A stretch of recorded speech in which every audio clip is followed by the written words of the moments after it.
এদেশের মানুষ অনেক সংগ্রাম করেছে, অনেক লড়াই করে আমরা এই বাংলাদেশটা অর্জন করেছি। 190 বছর আমরা লড়াই করেছি ব্রিটিশ বেনিয়াদের বিরুদ্ধে, কারণ তারা আমাদের অধিকার হরণ করেছিল, আমাদের স্বাধীনতা কেড়ে নিয়েছিল। আমরা ব্রিটিশ আমলে লড়াই করেছি কলকাতার দাদাবাবু জমিদারদের বিরুদ্ধে। হাজী শরীয়তুল্লাহ, মীর নেসার আলী তিতুমীর, ফকির মজনু শাহ সহ আমাদের এই বঙ্গ অঞ্চলে যে সকল সিংহ শার্দুলেরা এদেশের মুসলমানদের ঈমান ইসলাম রক্ষা করার জন্য ধর্ম বর্ণ নির্বিশেষে প্রতিটি মানুষের ইনসাফ এবং যার যার প্রাপ্য অধিকার আদায়ের লক্ষ্যে তারা যে সংগ্রাম করেছিলেন, সেই সংগ্রাম যেমনি ভাবে ছিল ইংরেজ বেনিয়াদের বিরুদ্ধে, তেমনি ভাবে এটা ছিল অত্যাচারী জমিদার হিন্দু দাদাবাবুদের বিরুদ্ধে। তারপরে আমাদেরকে লড়াই করতে হয়েছে পশ্চিম পাকিস্তানি খান পাঠানদের বিরুদ্ধে। একদিকে লড়াই করলাম আমরা ইংরেজদের বিরুদ্ধে, এরপরে লড়াই করলাম কলকাতা দিল্লির দাদাবাবুদের বিরুদ্ধে, এরপরে লড়াই করলাম পিন্ডি এবং পশ্চিম পাকিস্তানের খান পাঠানদের বিরুদ্ধে। কারণ কি? কারণ হলো তারা এদেশের মানুষকে জুলুম করেছে, শোষণ করেছে, এদেশের মানুষের প্রাপ্য ন্যায্য অধিকার থেকে তাদেরকে বঞ্চিত করেছে। অনেক লড়াই, অনেক সংগ্রাম, অনেক জীবন, অনেক রক্তদানের পর 1971-এর মহান মুক্তিযুদ্ধের মধ্য দিয়ে বাংলার পূর্বাকাশে লাল সবুজের এই পতাকা উড্ডীন হয়েছে। তখন এদেশের মানুষ এক বুক ভরা স্বপ্ন নিয়ে তারা আশার প্রতীক্ষার প্রহর গুনেছিল যে এতদিন ইংরেজরা, কলকাতার দাদাবাবুরা, পশ্চিম পাকিস্তানের খান পাঠানরা তারা তো আমাদেরকে শোষণ করেছে, কারণ তারা ছিল বিদেশি, তারা ছিল ভিনদেশী শাসক, এজন্য আমাদের উপর শোষণ করেছে। তারা ছিল ভিনদেশী শাসক গোষ্ঠী, এজন্য আমাদেরকে আমাদের প্রাপ্য ন্যায্য অধিকার থেকে বঞ্চিত করেছে। স্বাধীনতা পরবর্তী বাংলাদেশে এদেশের মানুষের স্বপ্ন ছিল এখন যেহেতু এদেশের স্থানীয় স্বজাতির শাসকরা শাসন করবে, সুতরাং এখন আর আমাদের বঞ্চনা পোহাতে হবে না, এখন আমরা আমাদের ন্যায্য অধিকার ফিরে পাব।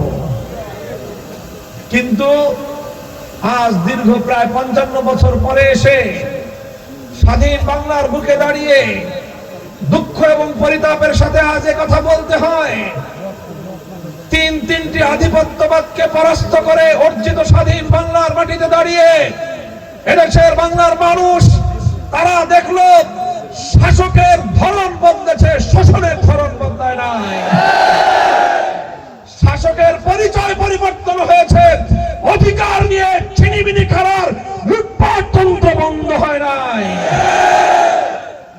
এভাবেই আমার দেশের মানুষ অনেক বঞ্চনার পর, অনেক অধিকার হারানোর পর তাদের পিঠ যখন দেয়ালে ঠেকে গেল, বাংলাদেশের প্রতিটি অঞ্চল, প্রতিটি জনপদ মৃত্যুপুরীতে পরিণত হলো। মায়ের কোল থেকে তার তরতাজা সন্তান গুম হয়ে যায়, আর কোনোদিন ফিরে আসে না। বাবার কলিজার টুকরা সন্তান খুঁজতে খুঁজতে হন্যে হয়ে বাবা এক সময় ক্লান্ত হয়ে পথের পরে বসে পড়ে, সন্তানের সাক্ষাৎ আর পায় না কোনোদিন।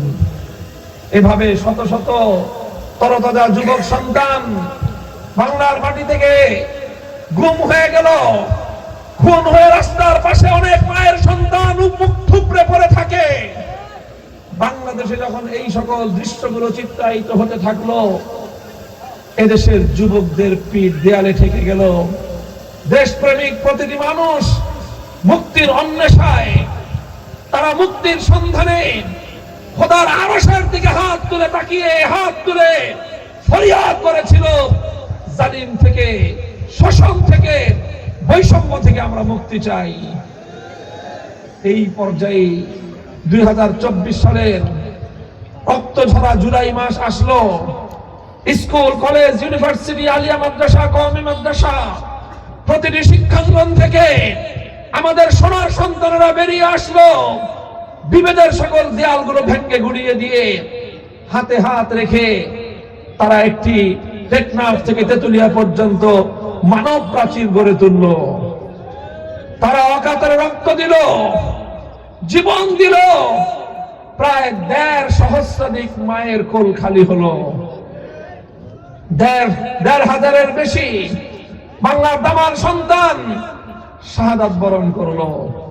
30,000-এর বেশি জুলাই যোদ্ধা আহত হলো, ক্ষতবিক্ষত হলো, পঙ্গু হলো, দৃষ্টি হারালো, অন্ধত্বকে বরণ করলো। এইভাবে অনেক অশ্রু, অনেক কান্না, অনেক রক্ত, অনেক শাহাদাতের জীবন দানের মধ্য দিয়ে 2024 সালের জুলাই বিপ্লব সফলতা লাভ করলো। বাংলাদেশের মানুষ নতুন করে আবার তাদের স্বপ্ন বুনতে আরম্ভ করলো যে এবার ইনশাআল্লাহ আমরা আমাদের অধিকার নিয়েই ঘরে ফিরবো।